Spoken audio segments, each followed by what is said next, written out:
I'm a liar. I told you guys that the last roster update of NBA 2K24 was the last one for the year because it's supposed to be. They never ever do roster updates after the regular season ends. And yet 2K after the first round did a roster update of the playoffs. Now, I'm not going to promise this is the last roster update, but if I had to take a wild guess, the 10th roster update, the playoffs roster update, is going to be the last one for NBA 2K24. Let's cover it in today's video. Que pasa to the pack? It is Pack here. Let's get it, man. We start off with the Philadelphia 76ers eliminated from the playoffs. Tyrese Maxey was going off though, saving Joel Embiid's butt the entire series.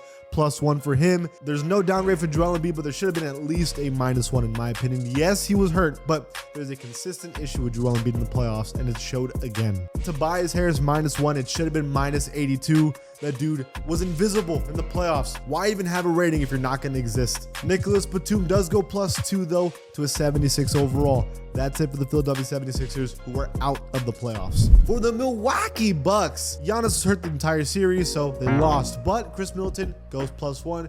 Even then, I'm kind of whatever about this change. Some people could argue that Damian Lillard could have gone up a little bit, maybe like a +1.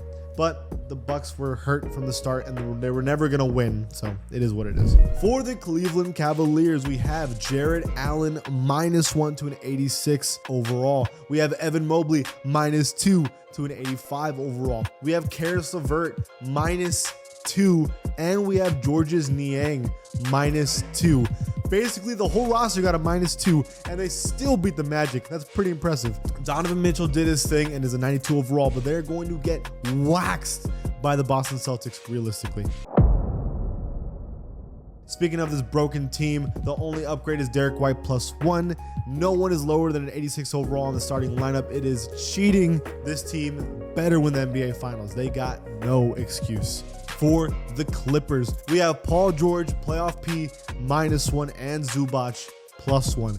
Paul George could not make a worse time to disappear in the playoffs than what he did against the Mavericks. Like, you gotta show up when Kawhi Leonard's hurt, and he kind of didn't. It is what it is. The Miami Heat didn't have Jimmy Butler at all, but Tyler Hero was supposed to step up, and he didn't. -1 for Tyler Hero. The Miami Heat, again, you can make the excuse that, well, they were hurt, doesn't really count, but still, other guys need to show up besides Jimmy Butler in the playoffs.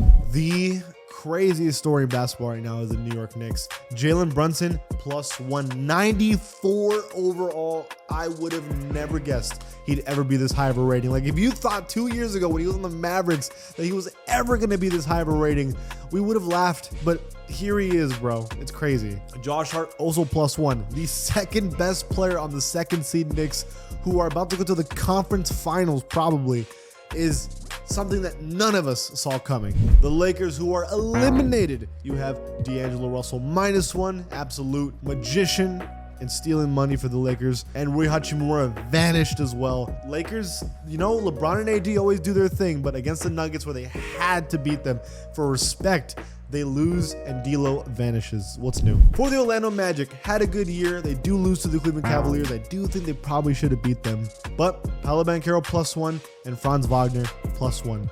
They're here for the future. They're here to stay. That being said, upgrading players on the Magic and downgrading everyone on the Cavs, and the Cavs winning is crazy. The Dallas Mavericks.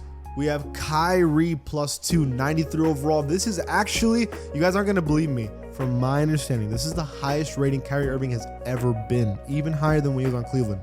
Crazy. Derrick Jones Jr. goes +1, and we also have Tim Hardaway Jr.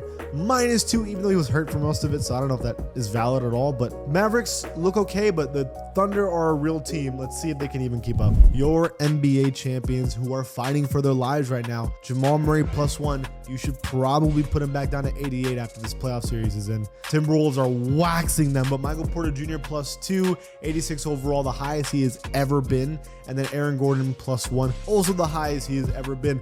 Well, they're going to need to play like these ratings if they want to beat the Timberwolves, because right now they're not. For the Indiana Pacers, we have Pascal Siakam +1, Miles Turner +2, and then Obi Toppin +1. This is the 4th best player on the Pacers roster, according to 2K. Big upgrade for Obi Toppin.